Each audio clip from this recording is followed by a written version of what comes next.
What's up mga ka-amazing? Ayan, panibagong araw, panibagong kwento na naman. Siyempre, kasama ko nga pala si Camarites. So ayan, mapapansin nyo, gusto lang niyang i-flex yung bago namin Dami. Couple Winter Collections. Tsaka makita nyo yung top view.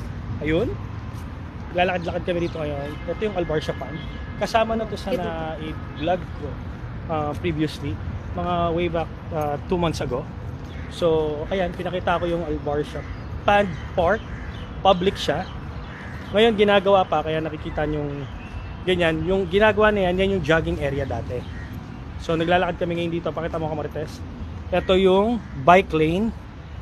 Yan, ito ang bike lane na tinatawag. At yung kabilang side na yon, yun ang jogging area. Pero I don't know, parang babaguhin yata nila. Tsaka kung makikita nyo, ayun, sa dulo, pwede kayo mag-boating, may biking, scooters, yan. Ayun, may mga nagbo-boating, oh. Lakad tayo ng konti dito sa grass. Diba? Masarap mamasyal dito, guys. Lalo kung sino mga gusto magpapayat habang malamig pa. Tsaka ano, public siya, so it means walang entry. Yan. Pero gaya ng sabi ko noon, dun sa vlog ko, may mga restrictions sila, may mga bawal. Siyempre, pwede kayo mag-picnic dito, pero bawal lang kayo mag-barbecue. Bawal kayo magluto.